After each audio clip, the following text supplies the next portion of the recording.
Hello and welcome to this week's podcast. I'm not even going to try and remember what number it is, but welcome. I hope you guys are all well. I think we're all well. Are we all well this week, everyone? Yeah?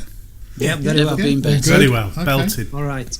Brilliant. Right, so let's start with, what we've been up to this week. And I think that the person to start with this week is Jamie for some reason. Jamie, is there anything you want to tell us about this week? Well, I've had a bout of gas, if I'm honest, this week. A bad bout of gas this week. Really hard. I thought you said gout. No gas, Oh. but and not related to curry. Related to cameras. I know what he's got. 100 to 400. Well, He I has have it. had a little spending I had- spree. I have had a little spending spree, and I need to come clean and just Jimmy, declare. just stop you. He's going to get... You ain't He's gone not good, Sony. He has. He has. He's gone. That's it. You've upset him. Filthy animal. I did Bless him. think I'd have that effect on him. I must admit. I made sure that we got at least part of the video on James's face when Jamie Look at his told him. face. Look at his face. Oh, I feel as I've really let you down, James. Now you're making me Pure feel really. I'll send it back. Pure Honestly. disdain. We know when you send it back. I'll tell you what, you're absolutely in a minority now, aren't you? Because there were at one point at least four of us. There's four who of had a us, Canon, yeah. and now there's Yeah. only one. You're the last man standing. So I'll tell you why then I've gone down that route, because there's obviously not just the fact I don't like Canon, because I actually do love Canon, and the reason I do, and I've still got all my clearly. Canon gear. Yeah, no, I do. But I've spoke to you guys before about I wanted a 100 to 400. I really, I just wanted that extra reach. Most of my shots tend to be on the telephoto. So I was thinking, look, okay, if I go for a 100 to 400 on the Canon, paired up with my 5D4, that's a bit of a beast, in terms of weight to carry around. And do I really want to do that? So Heavy. I looked at, it is heavy. So then I looked, okay, well then maybe R6. James has got his R6, loves it. It's a Canon. 100 to 500, I think, is the RF lens. Yes. Not out yet, but, also looked at the price tag of that, quite expensive. So, the It's two out. guys... No, it's out. Just out, yeah, It's out. but expensive, and no discounts clearly available at this moment in time. Yeah. So so obviously these two guys have had good experiences on their Canons, on their Sonys. So I have gone for the 100 to 400 on the Sony, the G Master. That's the kid's inheritance down the pan. Oh mate, I tell you, this is the biggest investment I've ever made in camera gear in my life. So the 100 to 400, which I wanted, and then at the moment I've got the three. I've got 1635, 2470 and 70 to 200. So I'm now down to two lenses, and the other one I've got is the 24 to 70 f2.8, but the Sigma version, not the Sony version. I looked online and looked at the reviews, and the reviews on this Sigma were saying that it's equally, if not just as good as the G Master, which comes at nearly double the price. That's the same thing.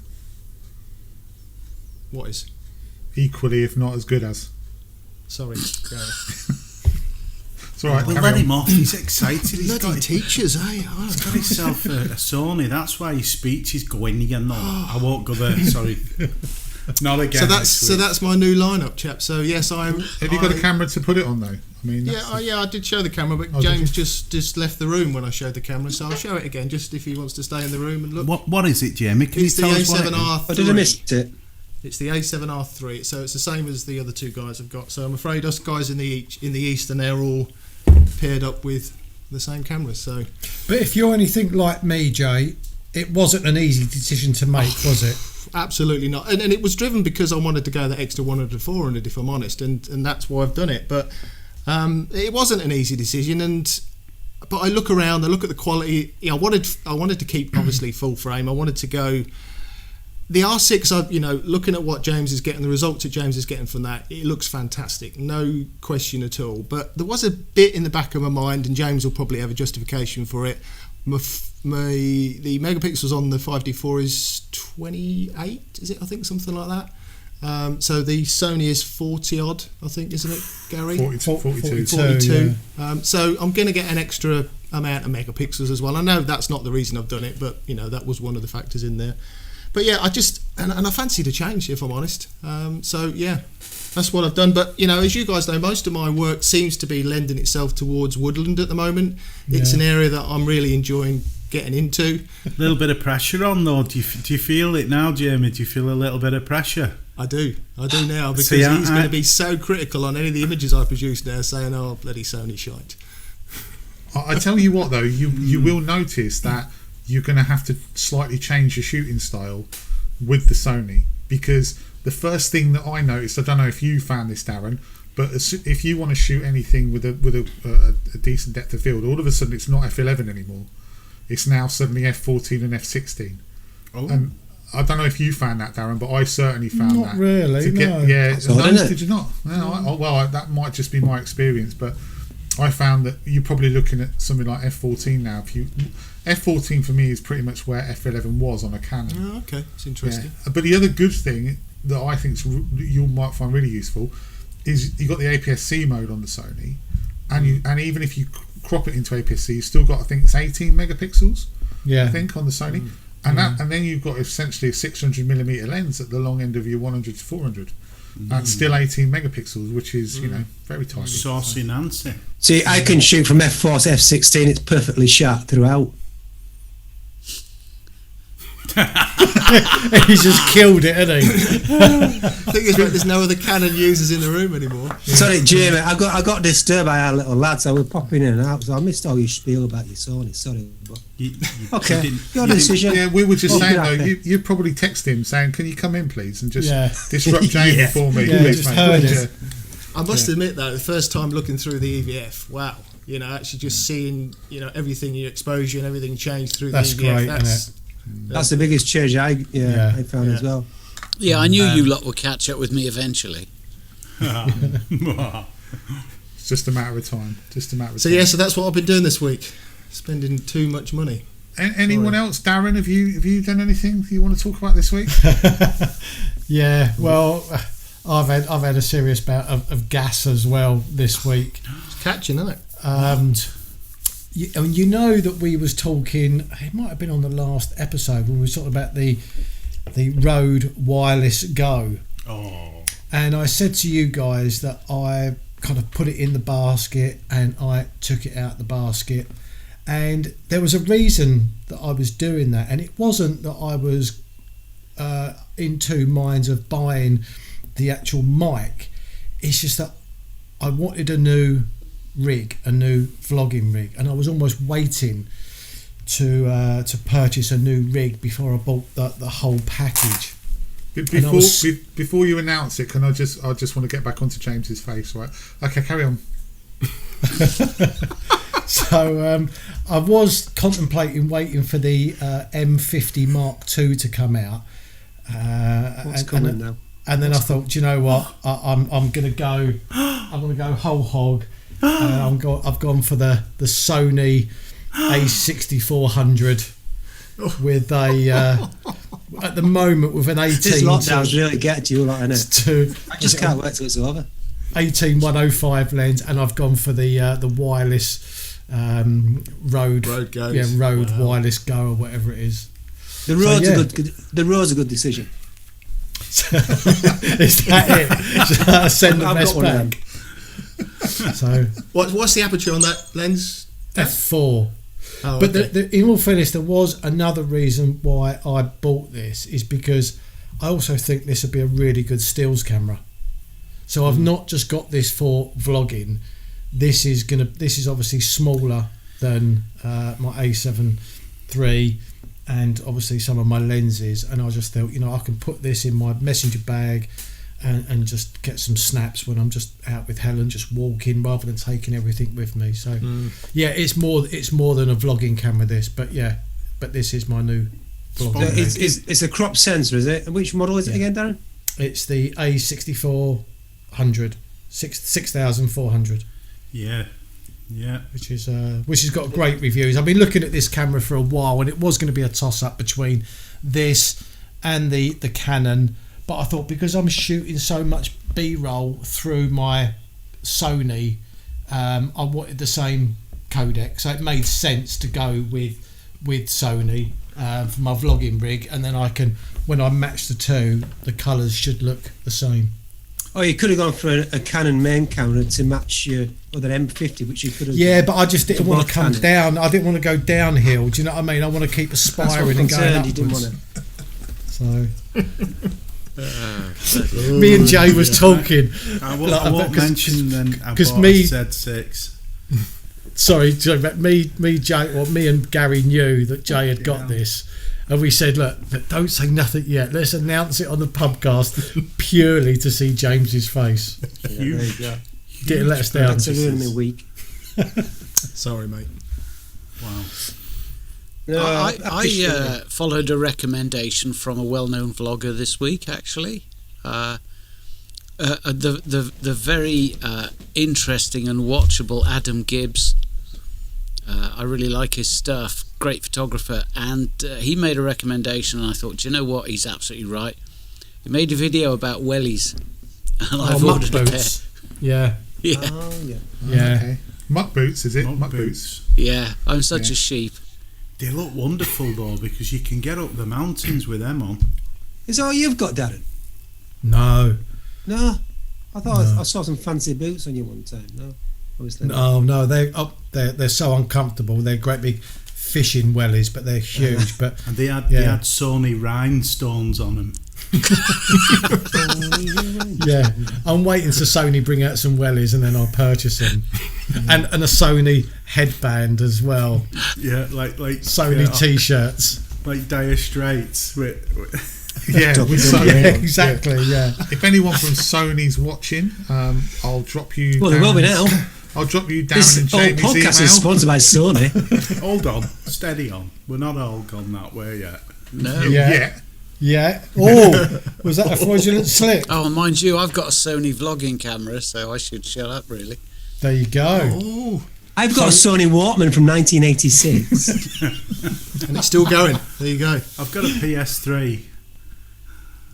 The next Spectrum. there you go then. Oh, well. So great news on the Sony front. Everyone's got something belonging to Sony. So next week, hopefully they'll sponsor us with a bit of luck. So we're going to move. Has anyone else got any news, by the way? Have any of you three guys? I've got a new T-shirt. Yeah, Back to front. it's the same. Funnily enough, that's the same colour as a Sony box. Oh, it could be a sign of things to come. Do you know what it is? Look. The orange monsters. I've actually bought a new I didn't lens. get an orange box. Bought a Have new you? prime lens. New lens? Yeah, Oh, prime lens. what is it? Oh, This is the RF34 prime lens. nice. Looking forward to using that. Really Yeah. nice thing. Image stabilisation. Ooh, Sharp. on a prime. What? Nice. Sorry, is it a 34mm? 35. Oh, I thought it said 34. I was thought gonna you say. said 34. 35. It's the Yorkshire accent. I'm still in astonishment with Sony talk. Sorry. But yeah, looking forward to that. What is it? What aperture? F4. F4. 1.8. Oh, 1.8. 1.8. That's a fast lens. Yeah. Loads of Tony. Yeah. Loads of Okay. Tony. Tony. Bokeh. I want to see a Tony. You could use that for a bit of street as well, couldn't you? 35 I mil. Lovely length, Yeah. lovely focal length for a bit of street. Well, when there's anyone on the street, that is. Yeah. Well, it'd be nice to get some architects. There's no people around now. Well, I'd imagine if you went anywhere at about 10, you get loads of people out, won't you? About 10 o'clock in the evening. Stumbling, fumbling. Yeah, Not stumbling for from me. the pub to the kebab shop to the offie. It's all over. It's Yeah, all over in the northwest. Is it? Good night, God bless. Yeah. Is that. So what is that for you? Because they haven't actually announced anything yet, have they? No, As but such. it's going to happen, isn't it? They're going to close the pubs and restaurants next. And Yeah, I heard that today. Yeah. But then again, this is what happens when you run a Microsoft Excel spreadsheet from 2007 and try and pour more than 65,000 records into it. Yeah, but it Brilliant. was cheap though, wasn't it? You got, it's only 12 billion they spent, so And to be fair though, they did hire someone with a very good track record of not losing any data They did. Oh no! Wait, Ooh, no, yes. no way. They didn't. They did lose data before, didn't they? Right, can I bring us back, Gary? What was Yes, you go going? on. Sorry. We're off. We're going down that route. Yeah, I sense. sorry. Yeah. So, well, sense. we've had a few. We had a few comments. We had a couple of comments last week actually saying that we started off quite slowly. And Yeah, you did. You did. I'm going to literally put that down to lack of beer. Yeah, But I think we're Thursday night, pretty clearly. much we all on the beer tonight, other than James. We're all good, right? Excellent, good. No, Right, I'm so drinking gin let's at the get moment. going, you bunch of wank. No, sorry. Right, so let's talk about Desert Island Gits, shall we? So this week, I hope you guys have got your music lined up. You got your music lined up, James? Yeah. Nope. No, excellent, good, right. So this week we said that we were going to discuss what piece of music we would take with us on a desert island, and we asked the people who watched to give us their suggestions of what they would take. I don't know if any of you have looked through the comments. I'm sure you all have. Yeah. And picked I some picked one out. Well, I picked a couple out, and I got to say, I've got to go and find the people now. One of them was Darren Morehouse. He picked Stereophonics, Local Boy in a Photograph. This sort. There was another guy picked Cannonball. Justin Crane picked Cannonball by the Breeders. Yes, lovely Oh, I track. just love that. I think I've got to find another one. There was another one as well. A couple of others. Anyway, yeah, very much that era, that sort of Britpoppy era, that sort of indie era for me. Brilliant. So I'd just like to say as well, good night, God bless to Eddie Van Halen. yeah, very Yeah. sad. 65, no age, was it? Very, very sad. An absolute genius. Oh, of and a who else guitarist. died this week as well? There was another very famous singer died this week. 85. Crikey, so famous. I can't. Was that the think of guy his who name. sang "I Can See Clearly Now the Rain Yes, Is Gone"? Because yeah. he died this Oh. week, didn't he? That's it. Yeah. Yeah. I always thought that was not Bill Bill Withers, Withers. but no, it wasn't Bill No. Withers. It's someone else. I always can thought that see was Bill Withers. clearly now the rain has gone. I remember actually listening to the first thing. I'd imagine the first thing I ever heard of Eddie Van Halen was that he played the guitar riff on "Beat It" by Michael Jackson, and that was just brilliant. That was just yeah, because that was something you just never heard before. Someone with Michael Jackson's voice and that type of sort of soul Rock. music Yeah, with that guitar riff in the background, absolutely fantastic. yeah. But it's interesting that one of his best known tunes was best known for a synth riff. Yeah. Oh, what Jump? Yeah, That's very it. true, very true. Yeah. Jump. While we're at it, saying that this is actually, I don't want him to die. I'd rather he got well. I'd rather he got better. Actually, I don't know if you guys saw, but on Instagram I saw that Jason Jones was in hospital. Yeah. He's Yeah. home Yeah. now. That's all right. He's Is back he? home. Yeah. Oh well, Yeah. good. I'm get good. get well, Yeah, Jason. absolutely. You know, Yeah, get It well, looked Jason. Yeah. like he had a definitely. nasty chest infection, didn't it? And he was on the Yeah. COVID ward, but tested negative for COVID, so that's all good. So yeah, get well soon, mate, if you're watching. Right. Absolutely. Just going back to the comment section, Gal, I must admit, Martin Bootneck, the Sultans of Swing, I thought that was a great choice. Love Dire that. Straits. Oh, I love those However, hang on, let me. Right. Friend of the show, which is Lynn Luxton Jones Smythe III, as I like to call her, because I think she sounds very posh. 5 Finger Death Punch. Yeah. Is that made up? I didn't No. Google it. I didn't know what I was going to find, but Sounds like an act. I've literally just Five- had a little listen to one of the songs, so I can't judge it from that. But they sound a little bit like Ugly Kid Joe to me. I don't know. No, I thought they were more like bolt thrower. Really? Have you listened to them? You're just making Mally? words up, you lot. I'm not. No Bolt clue what you're thrower. talking about. Have you listened to them, Mally? No, I've not. No. No. It'd be interesting. I must have a better listen, actually. I know of them. Yeah. I know of them, but I've never been a listener. I thought it was one of those Japanese anime TV series, Five Finger Death Punch. Keith Sanders smashed a big one straight off first comment. Keith Sanders said, "Hysteria" by Def Leppard. What a tune! yeah. What a tune! Yeah. I felt Def Leppard. I don't know about you guys, because when I was, let's say 18, 19, I was heavily into sort of Metallica and Pantera and that sort of stuff. But Def Leppard and Guns N' Roses was almost like they were like the doorway in. So you'd be like, because I remember my mate playing Battery to me by Metallica, and I was like, that is awful. But then you start listening to a bit of Guns N' Roses, and then you start to listen to a bit of Def Leppard, and then Iron Maiden, and then all of a sudden you're like, oh, I need something a bit more now. And then Metallica was it. But Hysteria, great song. The one-armed drummer, wasn't he? Yes, lost his arm. Yeah, car crash, wasn't it? I just say there was a bit. So I suppose the Shadows and Valdunican doesn't really cut it for you boys then. Oh yeah, bit of shadow. Yeah, love Shadows. Shadows. A bit Shadows. Melvin. No, it's Bonanza.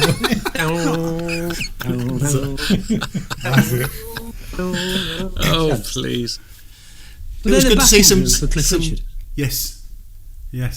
Hank Marvin, starving. Hank Marvin, of course, yeah. I've got to think of the guitarist. They did that diddle. He's Mike Yarwood in disguise, isn't he? It's great. What were you going to say, James? Oh, sorry. I was going to say it's good to see some classics or classicals dropped in as well. I think was it Brian Horsey dropped in Canon Pachelbel, which is a very nice song played by my wife on the piano quite a lot, and it's a lovely. But he also dropped in anything by Sony and Cher. I was just about to say that, hence why I decided to buy it to Sony, because he wanted me to share it. I can't listen to Pachelbel's Canon. I don't know. I can't listen to that anyway, because that was what I walked into to my first marriage. So it's like every time that comes on, I'm like, turn it off. So yeah, not the one for me. That one. Julian Heritage with "It's Gotta Be a Loose Fit," and Storm Rosie's one of my favourite songs with Fool's Gold.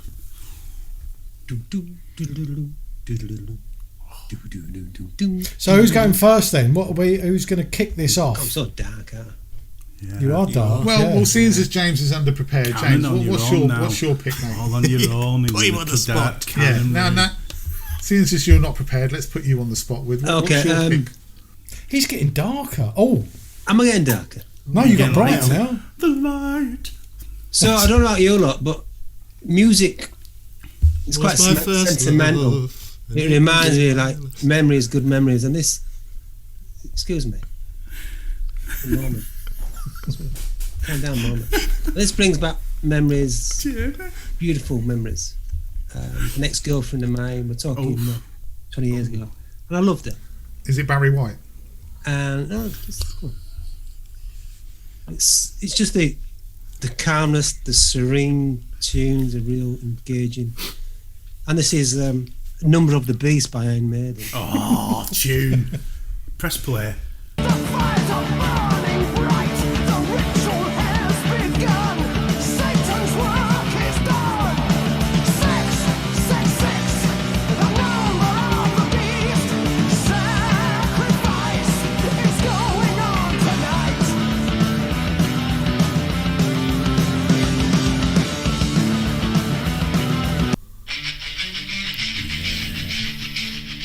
Peace of Mind, the album, I think. Huh? Number of the Beast. Peace of Mind. I won't play it all, Memories from my mind. What did I see? What I saw that night was real and not just fantasy. I'm gonna play it all. What I saw in my old dreams were the reflections of my. Oh, that's great. Okay, thanks.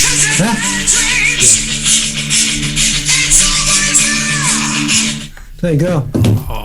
So back in the day when that was out, which I think was 1983, by the way. Number of the Beast was from the album Number of the Beast. Yes, it was. I'll be honest, it was the first single I bought, red vinyl. Yeah, and that caused a massive stir. That album, and I remember them. I remember the pictures of all the Americans in the Bible Belt burning it. Number of the Beast. Yeah. But brilliant, absolutely brilliant. I loved. I don't know you guys, but I loved Iron Maiden. Absolutely loved them. Yeah. You'd be great on a pub quiz, Gary. It's just my type of music. It's just like there was the drummer as well. I can't remember what his name was, but that was the album before he left. And then Peace of Mind was the next album, and it had a new drummer, and every single song on it was like fucking drums everywhere because he was trying to prove, look, I'm a really good drummer. Nico McBrain, his name was. I can't remember the other guy's name. I thought that was off Peace of Mind. No, that was Number. I'm sure that was Number of the Beast. The album. Number of the Beast thing. Yeah, Brilliant, though. Brilliant. Manny, do you want to go? I've actually changed my mind. Have you? Yeah, at the last minute. This particular song is off a film that I've watched so many times and I still love it. Every time I watch it, it's probably I think it was one of the biggest car chases ever to be filmed. Car chases. Yeah, huge car Blues chase. Brothers? Is this Blues Brothers? He's got it. Blues Brothers, and it's Minnie the Moocher. It's a love great that tune, song. but I'm gonna give you this one.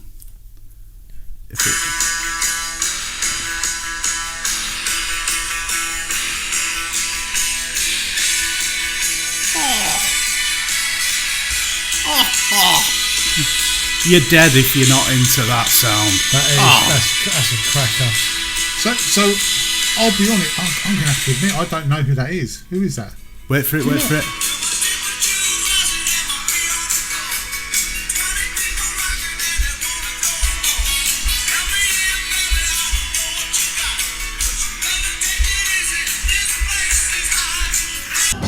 glad we made it.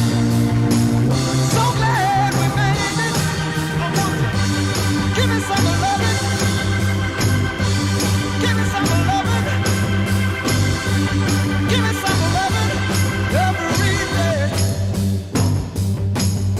Give me some loving, Gary. Give me some loving. I'll tell you that is. Same guy did Roll With It, didn't he? Steve Winwood. Oasis. Steve Winwood? Well, that one is actually with the Blues Brothers band Right. off the film. Dan Was it Aykroyd Steve and Winwood? No, I don't think it was Stevie Winwood. No? Higher Love, wasn't it, Stevie Winwood? Higher Love was Stevie. I like a bit of Stevie Winwood as Yeah, I well. like Who was Stevie that then? Winwood. Who was that? Let me Google it. Give me some love. I've only just changed my mind to it purely on the Blues Brothers movie. I loved the Blues Brothers when I was... Spencer Davis Group, yeah. Wasn't he he was the lead singer, wasn't Davis. he? Yeah. Was Steve Winwood the lead singer of that? No, wasn't Stevie Winwood with Traffic? Hang on. Played Hammond for Traffic. Spencer Davis Group. Talk amongst yourself. Yeah, don't mind me. Prog head, Stevie Winwood. He liked. He played in a lot of prog bands. Spencer Davis on the guitar. Steve Winwood. Muff Winwood. Pete York. Okay. What have you got for us, Dave? Well, the thing is, because it's a desert island thing, I was thinking about if I just had a little single, I'd get fed up with it because that's the only one you can take with you. So it would have been something like Hotel California, the live version, full length. Oh, why full length?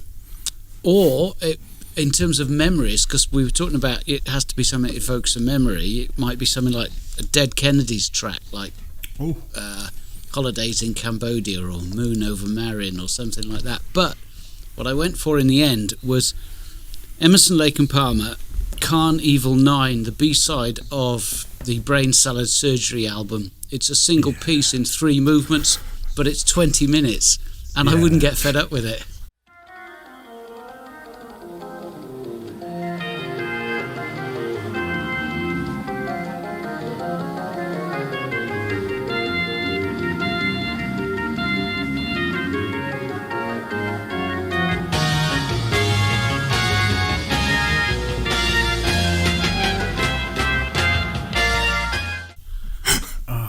Wonderful.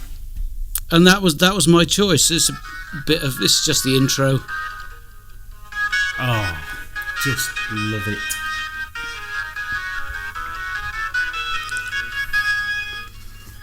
Ooh, that is prog rock at its best, isn't it? Well, I was really into it. I mean, that's my era, early 70s, Genesis, Wind and Wuthering, Selling England by the Pound. Oh yes. Emerson, Lake and Palmer.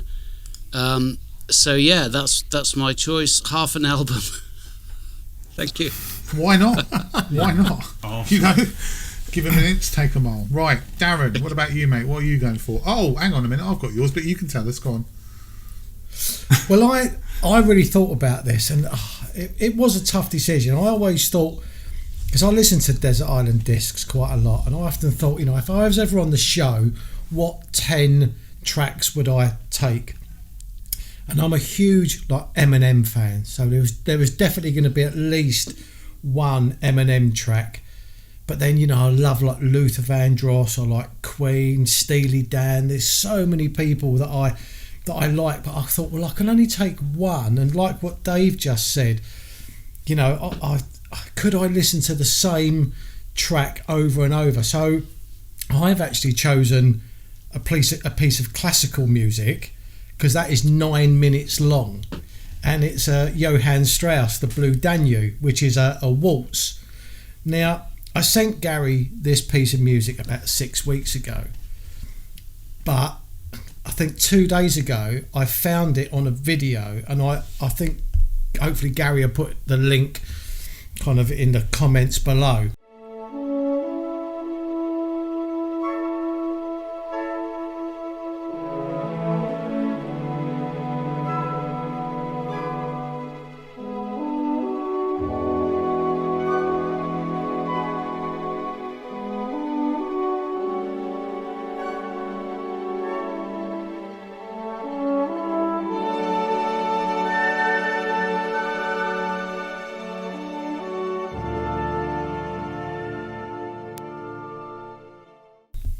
I urge you all to watch it. I don't know if I can show it, but it's the Blue Danube is being played in the background, but there's artwork, paintings, photos, and it's cracking.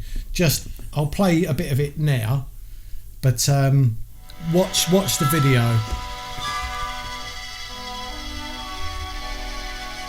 Oh yes. And I think I could get quite lost to this on a desert island. Well, you would be. And not only that, From Swan Lake. I thought to myself, No. I could have little coconuts of you lot on the beach with me, and I could be the conductor. Do you know what I mean? And then I could I'll take be the myself one off on a comb and little paper. waltz. Willis. So yeah, They've used that on quite a lot of things, Daz. They have. On Kubrick's 2001: A Space Odyssey. Yes. the Yes. Space Station shot Yeah. uses Yeah, that I mean, music, and it fits perfectly. I'm not like a huge classical fan, but that is a piece of classical music that I recognise straight away. So yeah, and I thought 9 minutes long, quite slow, but then it comes up in places, goes down again. Yeah, I could see you waltzing with Man Friday to that. there you go. Or Wilson, Jamie the Wilson coconut. Jamie. Now, who do we know who had something along those lines? Moving on. Jamie. Well, I'm not a massive music fan, so this was a bit of a struggle for me, if I'm honest. If we're looking at memories of our musical past, I guess my era was sort of late 70s, early 80s. So I was a mod, I think, as we've talked before on previous podcasts. So, you know, the specials, the beat, madness, and all that sort of stuff. I love all that stuff. Oh, the beat! I forgot the beat. The beat. it was so beat, mirror in good. the bathroom and all Mirror that. in the bathroom. Oh, Fantastic, you know, madness. You know, whenever we're out and about, if we're out with friends, I know we don't do that anymore, but when we can, if there's ever a mod track come on, there's always me and the mates are up on the dance floor giving the big legs up, you know, all that lip up fatty and all that sort of stuff. You know, that's my. Boy, era, watch but- it. Carry on. I saw that. That was, Bit of Buster. that was bad manners of Bad me. Sorry. manners. Yeah. But no, the one I actually chose one when we talked about doing this before, and I like a bit like somebody else has changed my mind as well. But the one I originally chose was a track that I actually really liked a lot in that area, which was Gabriel. Peter Gabriel. I love Gabriel. Frontier. So, and that was a track I used to listen to a hell of a lot. Actually, because it was about It's a Knockout, wasn't it? Just on Frontier, and I quite liked It's a Knockout at the time. I used to watch that as a kid. But what I've I changed once mine went bit to a was- strip club in Bristol, and she got a kit off to that track. Oh, nice memories. Just saying. Nice memories. One of the two. Okay, nice memories. Yeah, thanks for the memories. Memories. So you Like did the pick Come out your nose, Smelly. Right, hang on, you didn't pick that one, Jamie. No. No, I haven't picked that one. Oh, okay. You've not. I don't know how I'm going to do this, Gary, because I've actually got 3, but I'll pick one just for you to put out. But well, let's see the others as well. The other 2 are linked because going back to sort of memories of me on a dance floor, which isn't a very good sight, I must admit. But when I was in my sort of 17, 18s, I was actually into Northern Soul quite a lot. Yes, good. And that was an era that, again, when that came up on the dance floor, we were out there and we were given the old spinny feet and all the rest of it. And I must admit, I had to Google a couple of tracks because I knew their names, but I ain't got a clue what the title was. But one of the ones that came to mind was this one.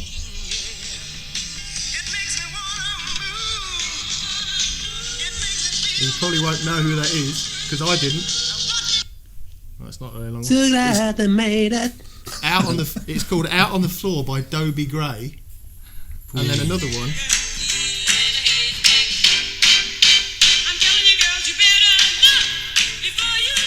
But I think the good thing with Northern Soul is you don't even have to know any of the artists because it just sounds so good. Yeah, I like Northern Soul. And the dance was literally just spin the feet from left to right. It's quite easy to do.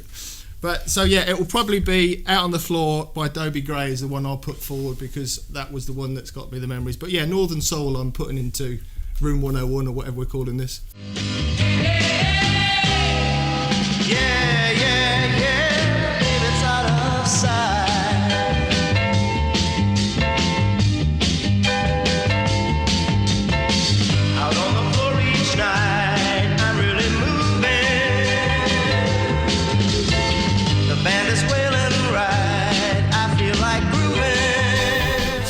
No, this is Desert Island Gits. Okay, sorry, I got it wrong. That was a long time ago. Different show, mate. Different show. Yeah.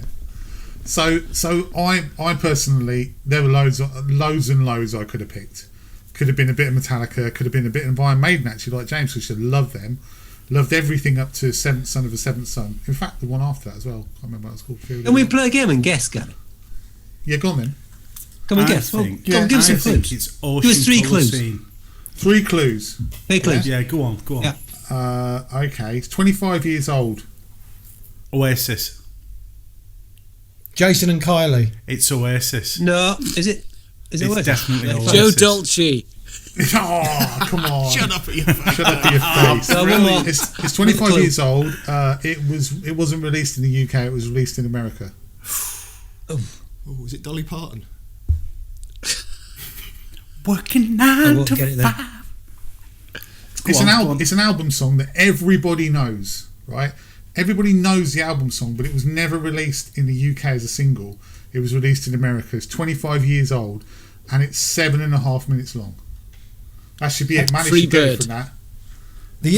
Manny's got it. Manny's got it. Oasis, and it wasn't released here. It was released when they went on tour in America. Yeah, it was.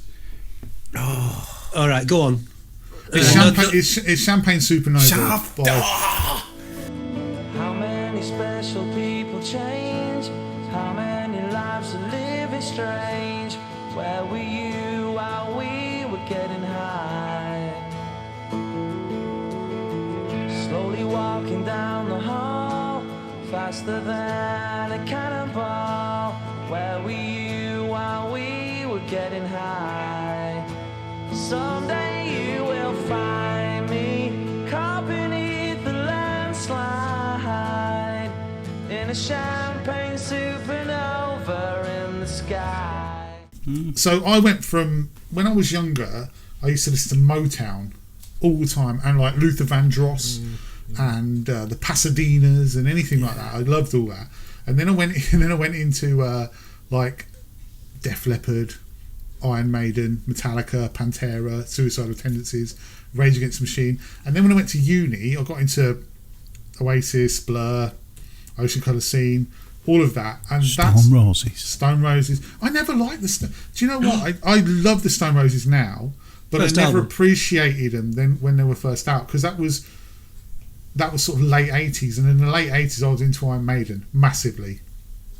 But I think Oasis released the best 2 albums of the 90s, and I think I listened to What's the Story of Morning Glory all the way through the other day, And we don't do that enough anymore. Not just talking about Oasis, but you never listen to an album anymore because we've got Spotify or whatever. You just listen to individual tracks. You listen to that album, and it's how it's made to be listened to, and it's unbelievably good. I listen to a lot of albums start to finish. Yeah, they are. It's got to be. Yeah, same here. Because a lot of work goes into placing those tracks on an album. Yeah, But I would say that, I would honestly say that What's the Story Morning Glory stands up to anything I've ever heard, except for Definitely Maybe. See, Verve, I really Urban love Hymns. the Urban Hymns. So that album is quite significant for me, and I'm surprised that I didn't pick a track, but I thought, no, I'll go down my original 3 love top of- songs from that album. Just an amazing album. Sonnet, me, Sonnet. Yeah, But there we are. You see, kids today, they're missing out, aren't they? big time. Because they don't have the album experience. Big time. So moving on, we've got a question, we've got another subject to talk about from Jamie. And Jamie, you were asking about presets. And you were saying, hang on, what were you saying? Are presets cheating? Should we paint on a blank canvas, or does it hurt to build on a part painted one? Now, do you want to tell us why you've asked that question? Yeah, so I use presets, and I still do every now and again, but I noticed that the ones that I've got are not necessarily suited for the type of shots that I take, so I don't tend to use them a lot. So I follow and aspire to be as good as one day Mark Littlejohn. I think he's a fantastic photographer. His image, and the other thing, just as an aside, he's got a dog. He goes out for a dog walk every morning, and the pictures he takes on that dog walk are bloody amazing. Yeah. If I buy a dog, can I get pictures as good as that? I just think it's bloody amazing. But anyway, that's I got a dog and it's not working. And he shoots them on an iPhone, doesn't he? I know, exactly. Which is even more impressive. Yeah, just so good. But anyway, I know he's got he does a lot of woodland, obviously, and some of his woodland shots are pretty good. But I know he also does a lot of editing. He does split toning, and he uses his editing process in Lightroom quite creatively to get that end result that he wants. So I purchased his presets this week, and I thought I'll try them on some of my woodland images just to see what they look like. And I must admit, I haven't really looked at too many, but I looked at a few, and I found one actually that I took of the heather at Home Fen that I wasn't that happy with, and I dropped a preset on that. And actually, when I looked at it again, I thought, yeah, that works. Just the tones that it brought out, some of the warmth that it gave to the background, some of the colours that it gave to the trunks of the birch, and it did bring it to life a bit. And I think that for me, a preset doesn't automatically create the image; it just gives you that part way to then build on yourself. Because if you're taking a preset and then there you go, that's my image because it's got the preset, there's not that much creativity you've added to that, and maybe it doesn't also suit the scene of the time that you took it. So, I start to think to myself, well, are presets cheating? Should we be creative from the start? Should we build up from that blank canvas and get to an end result? Or should we take something that gives us that step on the ladder, gives us that information to be able to then start building and tweaking to get it to be what it was that you saw when you were taking it? And my personal opinion is, I think presets work to give you that step up, really, and then build on it after that. But I'm interested in your thoughts, really. I think presets give you a good idea of what a certain look you can achieve. I'm not a fan of presets. I'll probably never get a preset because, like you said already, I think it's important to start and start your own creation. But as I said, it will give you a base to work out, it'll give you an idea. You can then decide if that works for you or not, and then even develop that preset into your own presets. I won't apply the same preset, as I'm sure you mean. I won't apply the same preset to every image, because each individual image wants a different mood, doesn't it? But good starting block, in my opinion, presets. But yeah, and it was interesting because some of the presets that he's got, obviously he's named them, and there was a few of them there that were named sort of autumn light, I think it was, and I put it on an image. You can tell straight away that it didn't suit the image at all, because it just, and the light, I think, makes a difference. If you've got a little bit of warm light in that image already, adding something like an autumn feel to it will give it that extra warmth and bring out those shadows and warm those shadows up probably. So you're right, it's got to suit the image without a doubt. And it's your decision as well what preset to use. Yeah. What about anybody else? Does anybody else use presets? I know I'm Dave, going to sorry. struggle to really comment on this because I don't have a problem with using them or anybody using presets, but I've never bought a preset and I've never created a preset. And to be honest with you, I don't quite know. I mean, I know how they work, but every image surely has got to be slightly different, hasn't it? So if you dropped a preset on, if you couldn't just drop, say, like, you know, preset A onto 5 images, and they won't all have the same results, would they? They'd all look slightly different depending on the scene. Was that right? Is that how it Yeah, would that's work? absolutely right. I mean, all a preset is the sliders adjusted to certain positions across the range. It's all they are. And so any given set of raw files with differing conditions, if you apply a slider adjustment of whatever it may be, shadows, whites, highlights, hue, saturation, doesn't matter what, because that's all presets are. And we're talking specifically, I'm guessing, about Lightroom presets by and large. Yeah. So all they're going to do is pre-move your sliders. What they don't have any comprehension of is what was the starting point on the raw file. So whilst you can use presets if you want to just apply a look, and you can go almost like Instagram filters, I've put this autumn light filter on it. You might like it, you might not. But I do think that they're a good shortcut for people that are learning Lightroom to kind of get a handle on what the sliders do and how it affects things. Now, exactly, Mally. I have a preset, one preset, that does a tiny adjustment here and there that's based on the characteristics of the raw files that my camera produces. And it just gives me a quick starting point. And I apply it, you can now apply a preset when you load images into Lightroom by default. Yeah. And I apply that preset by default. Each slider movement is minimal. It just gives me a starting point. And it was based on processing, 50 raw files when I first got the camera, and found that by and large that was kind of what I was doing as a starting point. So why not let Lightroom do the heavy lifting? That's what computers are for. They do what you tell them to do. But as far as creative presets, where, for example, Mark Littlejohns and countless other photographers, Jared Polin is always pushing his presets. Yeah. And they'll crank up the teal and orange, or they'll heavily desaturate, all sorts of different looks. But to me, they're just the raw file version of an Instagram filter. They're creative, they're interesting, they're good fun, they're worth exploring, but they don't provide a serious photographer with an opportunity to properly process his or her own images in the way that James was just talking about. So that's my feeling about them. I don't consider it cheating. I just don't think that it's particularly useful once you're at a stage where you kind of know what you want to achieve and how to achieve it.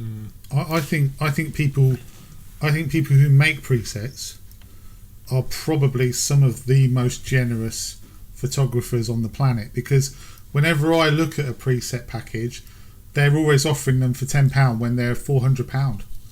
Recommended £400, preset offer £10. I mean, come on, you don't get more generous than that, and that's what I see every time. So it's only fair. And the other thing I'll say about presets, I think they're fine actually, and I don't think they're cheating at all. I think they're a good base point.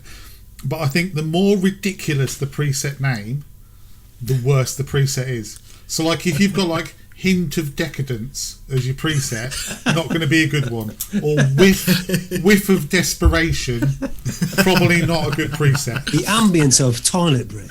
Yeah. That's slightly sort of moist. Yeah. It only it's depends if the slightly image moist. is a pano or not, isn't it? Isn't it? Oh yeah, well there's hint of pano. That's called whiff of cheating. Yeah, that one. Yeah, thanks for that. Yeah. See, I'll tell you what, I see more and more people doing panos these days. So what are you going to do? Anyway, go on, Mandy. So on. Yeah. Sorry. I just like the idea of reverse engineering Mark Littlejohn, like as if he sat in my room going, "Come on, you dickhead, what are you doing?" I was going to say, do you think he's a cyborg? preset. Think he's a cyborg? You're going to reverse engineer him? reverse engineering. Like, Yeah. well, no. You're We're going that deconstruct it. way. If Elon Musk had his way with his Neuralink, all we'd do is download a Mert Little John implant. I'm going off Resistance piece is futile. there. It certainly is. Yeah. Look at the light. Look at the light. Look at the light. Oh, No one sees the light like Mark Littlejohn. Follow the light. So to reverse engineer his thinking and see how he's got to that point, which is like what Dave said. Yes, but the point is, Melly, that his raw file that he started with when he's creating the preset isn't, not the same as yours. But as a graphic designer, there's a lot of presets out. Everyone's a designer, and I think photography is going down the same road. I think people think I can just throw a preset on something and I know the glory is revealed, and it's not like that. It takes a lot of time. It takes a lot of hard work. It can take hours, as we all know, to sit there moving sliders, and we're not happy. But it's emotional as well, isn't it? I always go back to that. I think you've got your raw file in front of you and you've got a connection to it. And if you're dropping a preset on, It's deep time. I don't have a problem with presets, but what I do have a problem is disconnect. We're drifting into the Molly universe. The thing with the sliders in Lightroom is that they don't work individually. So you can't just say that with a particular raw file, if I move the highlights 20 plus, okay, that's the right thing to do with an image, because A, it's all subjective, but B, other sliders interact. So it's about the permutations. So if you're adjusting whites and highlights in conjunction with each other, you can murder an image instantly, even though one of the sliders wouldn't have been a problem. But isn't it about touch as well, and a visual? So in front of you on your screen, you're involved. It's almost like a dance. You're moving the sliders. You're developing an image. Yes. Subtlety is the key. Subtle touches. Do you not find though that you're making the same adjustments to every raw file? Going back to what David said. That's why I ended up with a preset. Yeah. But one thing I would say is it's worth calibrating your monitor. I don't agree with that one, because I find that a lot of the time images can be very individual and very different. I do apply a preset when I start off. I do my basic adjustments of, a slight bit of an S curve to every image. What the lens is. So your profile. Fit your profile. I always use the same profile. Chromatic. And then Aberration. chromatic, and then from that I might put in, like you say, a slight tone. But then I've deleted bits of that, because I find that each image is so individual. So a series of images that were purposely shot underexposed, and a series of images that were shot far to the right. So I was pushing the highlights. You drop a preset on that, you're going to blow your highlights. If you've got an underexposed and you drop a preset on that, you're going to probably end up with a very underexposed. So it's so individual, each image. We talked on other podcasts as well about having a style, didn't we? And I guess that's what presets are for certain photographers. That represents their own style. And therefore, are we therefore taking another photographer's style and then trying to recreate it and copy it? Yeah, by taking presets. The other thing, Jamie, as well, though, is the idea of, and I'm not saying this like, it's a charitable thing. These people have a very professional outlook with their images, and to go and buy their presets is a very good thing to do. I'm only saying this in case I release me on. Support your photographers, guys, especially before or after your book. Oh, it's after the book. Yeah, the book's definitely before that. I've got a selection of presets if anyone wants to buy them. They're called Shadows all the way up, Highlights all the way down, Clarity 100. If anyone wants them, I mean, they don't give it away in the title either at all.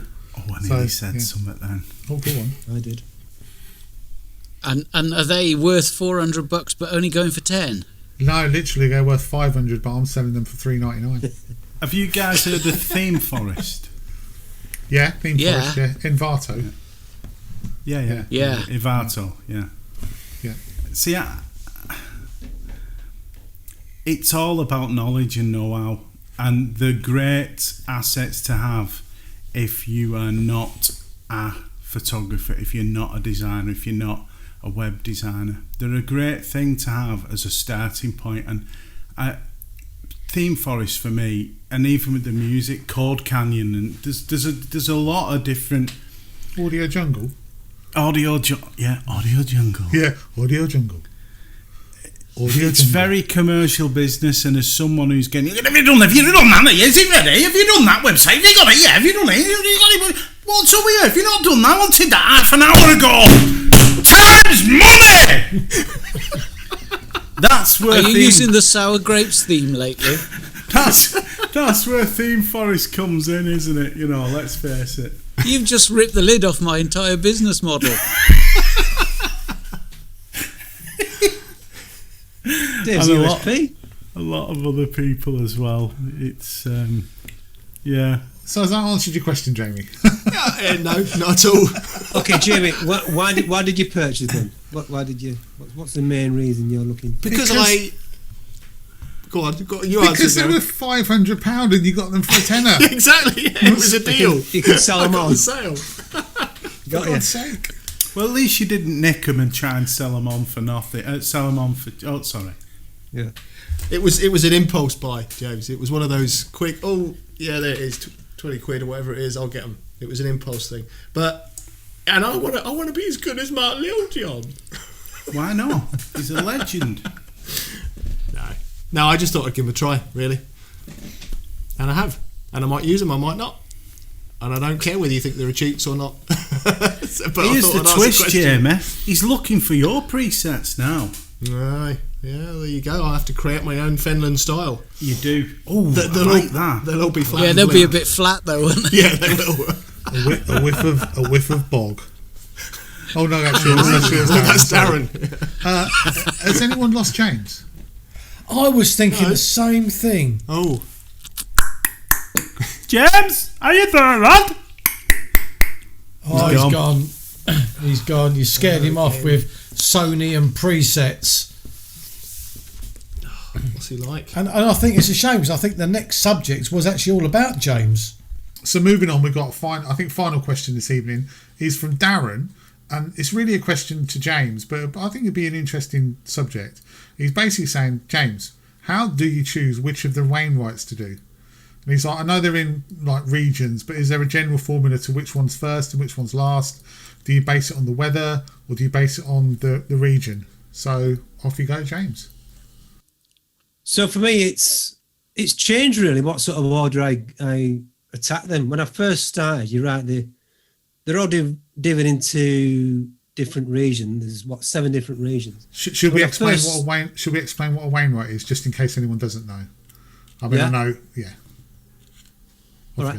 So Wainwright is named after the famous Alfred Wainwright, explorer, illustrator. He released a book in the 50s, 60s.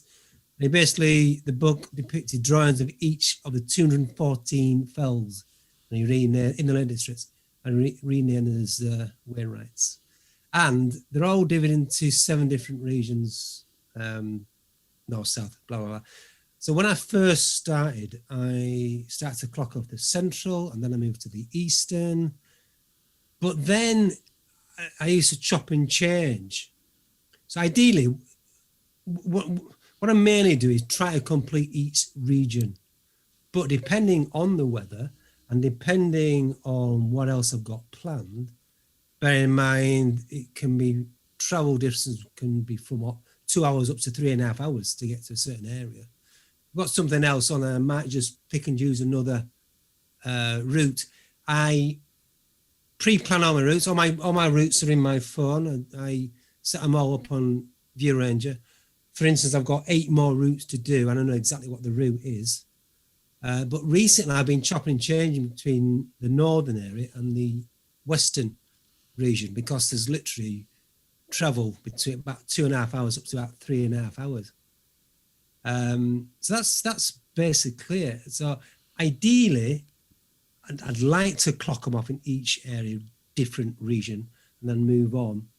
But chops and changed slightly. How many have you got left? 22 now. 22. And how many are there, sorry? 214. And I started in 2016. And I started off rather quickly. Since I opened up my channel, they seem to slow down a bit. But yeah, I've named my son has named the final fell, which is Grike.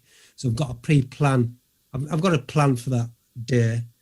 I was hoping to get it all done by 2020, but something happened in 2020. No, something happened. I don't know what that is. So it's going to run into the new year now. So you plan your routes on View Ranger. And yeah, it all depends because a lot of fells are close knit, they're close to each other. So yeah, I might get 4 up to 5 fells in one day, but there's some they're so out in the sticks. I might just do one. It's a short hike, come back down, and then pop over to another region and do another. Oh, okay. Do you not find yourself thinking, oh, the conditions are perfect for such and such a fell, Yes, but I've already done it? And yeah, I know so what you mean. would you go No, back, I or don't. do you just say, no, I've got to do a new one? I've got to do a new one. Each trip I got the Lake District, bear in mind it's a few hours travel, I always make sure I get a fell done. Example is last Monday, I went to Borrowdale, got some autumnal woodland shots done, but then I thought, no, I've got to do a couple of fells as well. I went down to Buttermere, which is a short drive, and clocked off 2 more fells. I've got to say, actually, before we go any further, Mally, Great Moss, James, I'm not sure where you went. Wow. Just wow. The shots you got, Mally, fantastic. Absolutely. What an amazing place that was. We all need a Mikey Swales, don't we? Jesus Christ, he knows some good places, doesn't he? But James, you took a shot, and I put it on Twitter, and I'll try and link it in the description. And I'm not just saying it because we're on here and I know you and we're friends. That's my favourite shot of the year so far, without a doubt. The light on that was absolutely fantastic. Everything about it, fantastic. Cheers, Gary. Appreciate it. It was a good moment. Thanks, Gary. Yeah. Thank But you very your much. stuff, Manny, that was I haven't actually commented on either of your vlogs, which I'm sorry about, but bloody brilliant, both of them. And if you out there haven't watched those 2 yet, wow, definitely, just wow, yeah. It's very addictive, isn't it, James? It's very addictive, shots. isn't it? Fleeting light, got the moment, done. Yeah. So out of the 190 or that you've done so far, what are your standout fells, James? Oh man, that's an album. Wow. Big Wow, that's question. an album. I'd say both fell. I've done it. I know David said do a revisit it. Yeah, well, both fell. I've climbed 3 times, but each time I've linked other fells, so I'm getting a new fell on the same day. But both fell. It's so full of character. You've got the Great Slab, and the views from there. Definitely. It's Funny enough, I haven't done loads, but I've done both fell. There you go. But I never had my landscape photography head on then. I was like 20, 22, and it was just enough to get to the top. Yeah. And I'd like to revisit both fell actually. Tom Eaton did a vlog there actually. Oh, did 3 times. Yeah. Crinkle Crags. Have you heard of Crinkle Crags? I've done Crinkle Crags as well. That's amazing place. You drop down to the coal, then you head up to Bow Fell. Yeah. Is that the climbers trip? And looking down at Great Moss, in fact. Yeah, you see from Great Moss, it is terrifying to look at. Yeah, I saw you. Like a big shark's tooth. What's been the toughest climb so far, James, out of those?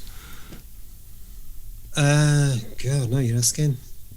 I think Weatherlam's quite hard. That was my first ever mountain in the lakes, Weatherlam. Well, I hiked it with Owen Clark. I think it was due to the hot conditions, to be honest. It's quite a technical climb, so the heat didn't help. Scarfell was quite testing as well, again because of the ferocity of the wind. But it all depends on the conditions. All depends. What about U-barrel, James? U-bar's quite tough, yeah, but it's not very long. It can be quite technical, quite scurry, but there's lots of foothills, position where you can place your feet and your hands to climb. So it's fairly easy to climb. As I say, it's quite short. You won't like it, Molly. It's quite some exposed. Yeah, exposed, definitely. You know those footholds you're on about, and that. Yeah. We over here we call them paths. I've heard that. Yeah. You also call molehills mountains down there, don't you? We do. Yeah, we Absolutely. do. Yeah, there's a difference between a path like that and a path like that. I can imagine. Dave, in Snowdonia, are there any peaks that you've not climbed yet that you'd like to climb? There's peaks that I haven't featured on videos that I would like to, but none that I haven't been on the summit of. No. Although there's a series of 15 peaks, and it is a well-known route that very fit people take, where they do the entire 15 in one go, and they go from ridge to ridge, and no chance of me ever even contemplating that. I do them one at a time. Sorry to go off piste here, but what were the 3 peaks, David, in the last shot you put out from your last video? Oh, that was Arrival on the Llŷn Peninsula. Amazing. Yeah, they're really nice. They're right on the coast. I mean, they literally rise straight out of the sea. And it is somewhere that I'm gonna video before too long, because I haven't videoed that yet. But yeah, it's not part of the main Snowdonia area. It's down on the Llŷn, right on the coast. Right. But yeah, nice spot. Can you tell us where you're going next, James? Next, maybe Lingmel, Southern, which is near Great Gable and the Scaffells. Yeah, maybe that's another biggie, isn't it? Yeah, it's over 800. Well, I've only got, I think, a couple left over 800 metres. But I did High Crag and High Style, which is the Buttermere Ridge. Yeah, clagged in. No word of lie, clagged in. Got a bit disorientated. I'd have been terrified. Yeah. Oh Seriously. my god. Yeah, I do like the should fact pay that attention. I do like the fact that in the Lake District they're like very literal with their names, aren't they? Like, you know. Yeah.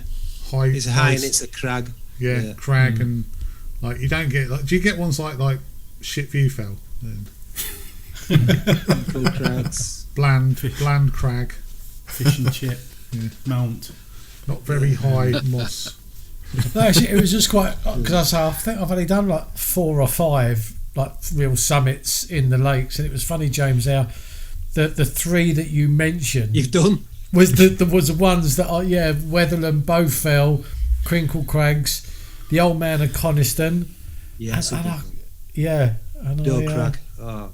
Weatherland looks. I mean, to be fair, terrifying. the Welsh peaks have literal names as well. It's just they're in Welsh. Yeah, but that makes them sound. Yeah, it does. You're right. It gives them a certain romance. But Moyle Hebog means the bare hill of the hawk. It's literal. Wow. That's still quite good though, isn't it? That's like sort of Native American, isn't it? You know, like the bare hill of the hawk. Sort of, yeah. You know, whereas like I remember going to one. What was it? I don't even want to guess it, but it actually meant just Black Fall. And I was like, oh, that sounds good. Oh, that sounds really exotic. They do a lot of that in Welsh. Red Hill. My surname has a literal meaning. I'm not telling you what it is. You'll have to. No. I'm not saying, but it has a literal. Little great man. That's the one. Short ass twat. It's not. Is it It's not Wild Bill, is it? Small Rambo. I'm not Dave Wang. Don't get me started. Oh dear.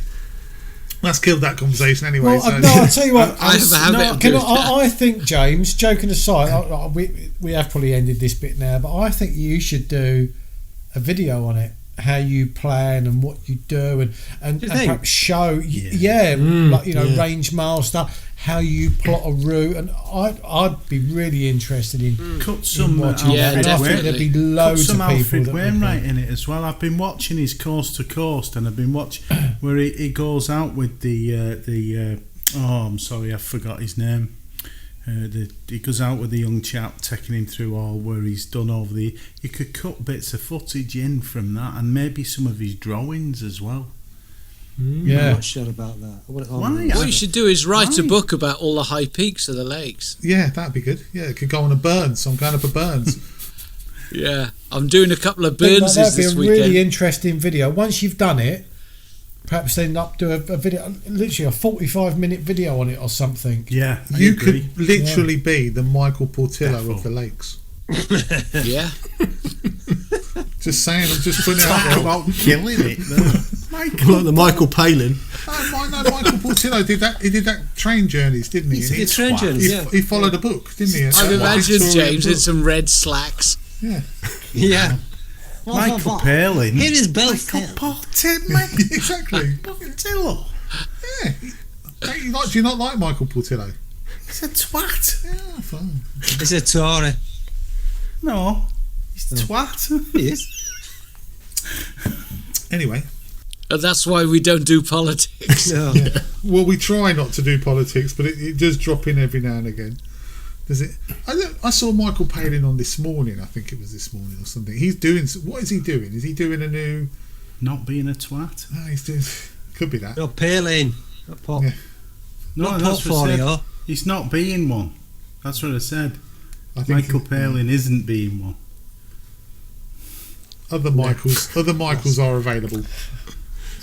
Lost it. I'm gone. Michael Johnson. Yeah, Michael Johnson. Yeah. What do you think's him? This is a sprinter, wasn't he, Michael Johnson? Is he all right? At least I'm not dark. Yeah. At least my lighting's set up well. Well, at least you're here, James, because you disappeared for a bit, didn't you? So This is true. yeah, at least you're here. So to go on, tell us a bit more about how you got lost up on the.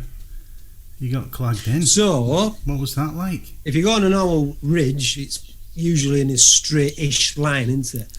Yeah. High style, there's a little bit of land that it juts out a little bit to the north, right? And that's where the cairns are. So I'm just following the cairn, and then I'm heading back, reversing my route, and I'm heading south. Yeah, and either side of this little outcrop are really steep, craggy drops. Ooh.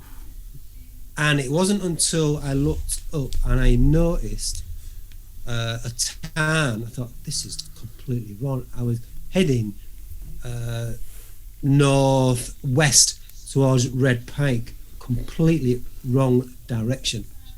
I'm a fool for not checking my compass. It was totally clagged in. So I had to head back and reverse route. Wow. And it started to rain. I remember when you took me up Haystacks and Yeah. we were coming back and it was going Remember it well. dark. And Yes. you decided to take a left. Yeah. And I nearly shat my pants. I was like, won't please don't go go down that there. way. Don't go down there, cocker. And I didn't Sheer even know drops. where I was. I could just see it. I must have had my bat eyes on that day. I don't think anyone's ever took me up the A-stack. There's no difference though to when Jamie got us lost at Home Fen. That's slightly less dangerous all though. through the mountainous ferns, area. There was huge puddles. We got up to our ankles sometimes. That heather was up to our knees. Are you mourning again after? I know now. You're forgetting home. Gaz, put him on mute, quick. Can we mute him? Come on. I'll mute myself. Oh, that's so much better. Great. He's saying, hang on, I can... Southern furries. Dude. Anyone watched it? Let's finish this off. Has anybody watched any decent vlogs this week other than the ones we've already spoke about? I have to Darren. say, I watched Nick Page's latest one. Yes. Nick Page, hang on, Nick Page. Now, Nick Page. Page, right, before we go any further, Nick Page had an open invitation on your channel, Manny, to turn up, and where is he? I'm still on my channel. Yeah, on your you on called your, him out on your on it, didn't you? Facebook page. Come and join us 6:30 UK time. You're more than welcome. He said, "Oh yeah, I will do," or something to those effects, or I won't. Can't remember what it was. But where is he? Where are you, Nick? Where are you again? He does. I have to vouch for the lad though. He did get involved a couple of times last week, and Not on the conversation. podcast. Not in on conversation. Not on the Pubcast. Yeah. Well, this is what happens. Interesting conversation. We can't have set. We can't. It's only 6, a maximum of 6 anyway. Social distancing and Yeah, but we could have him on to True, kick him. Darren. We could have him on to kick him off, couldn't we? Anyway, what were we saying, Darren? Go on, sorry. no. I just watched Nick's, and I have to say that I even commented on his video and said that if I had that kind of beach with those kind of waves, I don't think I'd ever leave it. It just looks incredible. And it reminded me that there's a place that Oregon.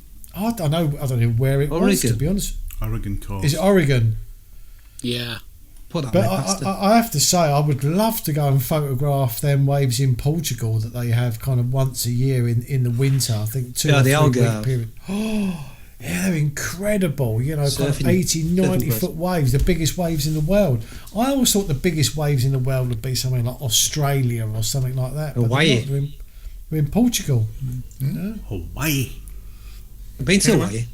Have you? Have you? Good. Dog the bounty hunter. Rachel Talibert goes used to to have a Oregon phone. every year, I believe, shooting them waves, Dazzler. I used to have an Hawaii phone. I've been there. Am I still on mute? Hey. No, you're with us. You're with us. We're just Sorry, ignoring you, mate. we Yeah, was I thought just you was reminiscing ignoring about Hawaii 5-0. Sorry, go on, Melly. The Oregon coastline where he was, Rachel Talibert goes there, I believe, Does she? because it's a pretty wonderful coastline. Yeah. Gavin got some really good pictures from there on one of his not Yeah. too long ago videos. I tell you who I watched this week, and it was kind of just a gentle little trip out. It was Sam and Hannah on the Isle of Skye. Oh, I've not seen that yet. And I just think they're such nice people. They are. And they just went out for a hike, and it wasn't particularly good light, but they just came across as, oh my God, look at this. They were just really enjoying themselves. And it's that sort of uplifting video that I really like. I don't have a lot of time for people that come on and go, well, I don't think I'm going to get anything here, and I don't know why I'm even videoing it. Oh shit. And you kind of think, well, I don't know why I'm watching it, mate. So, but no, Sam and Hannah really, and Sam got some. He went out by himself early morning, just on a rocky bit of beach. It was, to a lot of eyes, it would have been quite nondescript, and he produced a couple of lovely images from it. Yeah. It was a real masterclass in how to get a nice coastal image, even though it doesn't look like much. Yes, I agree. I think there's a few more to come out, and that's fine sorry. photographer. Yeah. There's a few more to come out in not that been doing series, it, I think, isn't there? Yeah, there are. I think Hannah's already put one out, hasn't she? Oh no, she wrote a blog post about shooting otters. She got really lucky with the otters that live on the coast. Oh wow! So, but yeah, I like the stuff they do because they're so enthusiastic about it. Yeah, Just engulfed nice people. in it. Like you say about the otters, it's not just about the landscape; it's about the living landscape. Yeah, it is. Yeah. Yeah, Lovely. yeah. Anyone else watched any they like? I've not watched it, but I've got it queued up for later. With your mate Bry. Bry Barnum. Yeah, he's got Adam chap. Gibbs, I think, on a video that he's released today. Quite so I'm quite gonna watch funny. that one later. Bry. I did watch. I don't know whether you saw it, our friend Alan Coles put out one today, or was it a small one. But Was what I it noticed today? with Alan was that he's using, is it the S5, the Panasonic, for his video? Panasonic, yeah. Yeah, and his video quality is much better with that, and it actually quite an enjoyable watch. Really watching that. It's only a short video, as most of Alan's are, but you know he's a cracking photographer. He And is. now those, Oh, he those is. video skills. He's are a sort great of coming up as well. photographer. Don't tell him that. He'll only get big-headed. No, he's Oh, not. I always tell him. Today. I've not I watched it always yet, tell him, because you know what, Alan suffers from a bit of the old "don't look at my pictures," and I said to him, "Cough, Alan, you're absolutely wonderful shot after shot, wonderful." Darren's had enough. Yeah, that's it. Yeah. Nice thumbnail, isn't it? Belting. Some really nice guys out there and ladies, some really good photographers. Penny, who posts on my group all the time, Pemby, she's just put a video out which she's got some stunning shots in it, and it's really interesting at the moment to see different people thrive and learn and achieve and get better and better and better, and they're really experiencing the landscape like we all do, but they're taking it to a place what is personal to them, and I love seeing that. Well, I enjoyed this week Rich and Jem. Oh yeah, they're great. They're I brilliant. thought they were going to snog at the end. I just enjoy watching them. Yeah. I just think they're great. I think they're really good. Their chemistry together is excellent, which probably is just as well since they're together. But I know, I'm only joking. I do enjoy. They went to snatch some jetties somewhere, I know. They did. And I like watching them. I always look at them and think, quite a few. But again, it's that magic combination of really engaging characters, great photography, interesting video making, perfect recipe, really watchable. There's quite a few like them, and I look and think, how have you not got more viewers? More subscribers and viewers. Definitely. It's a long road though, Gary, isn't it? They've not been going that long. It is a long road. It is a long road, Manny. But I just think that there are some people who are quite a long way down the road who don't get. For some people it just takes off, and for some people they're forever going to be chasing or not as getting as much exposure, and it's just, I don't know, I just find it a little bit strange that I think a lot of it is being savvy, and working the algorithm, working the marketing, and pushing yourself in the right direction. But at the end of the day, they're probably not that fussed either. Anyway, they're probably not chasing the subs. But you say that, but then there's people who are chasing and marketing and putting everything in, and they're not getting anywhere neither. At the end of the day, who knows? It's effort. It's putting the effort. Go on, sorry, Darren. What are we doing there, Darren? Nothing. Nothing, teach. You were definitely doing something. Bit of Bez. He was doing a bit of Bez while we was waxing lyrical. Oh, am I losing? I'm losing. Oh, computer's gonna die, folks. Anyway, that's probably a good point for us to say goodbye, because time's ticking on. I hope you guys have enjoyed this week. As always, we've got. Oh, James has gone again. Has James gone again? No, he's just really still. James, are you there? No, he's gone again. Every time. Oh, I know he's back. Just as we're going to say goodbye. Are we going to do another Desert Island Gits next week? Are we going to do something else? What are we going to do next week? The only other thing, was the book, or a useless luxury item. So we can carry on if you want. Can we do a useless luxury item? Because I don't read. Yeah, I don't enjoy reading books. So do you not? No, I'm not. Bit complicated, is it? I like looking at the pictures. I think Not pictures, going to say. I'll be honest with you. You could do a pop-up book. I tell you what, the last book I read was Return of the Jedi, and I only bought the book because it had the pictures in the middle of the film. That was it. I'm not a reader. So let's do useless items. So if any of you guys want to put down in the comments what useless luxury item you would take, and you can't have Mally, let us know. Sorry, Mally. It's only joking.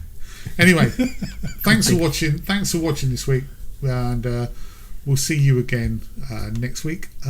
So thank you very much, and goodbye. Just like everything else with Bye, politics, see you guys. North-South divide, silly.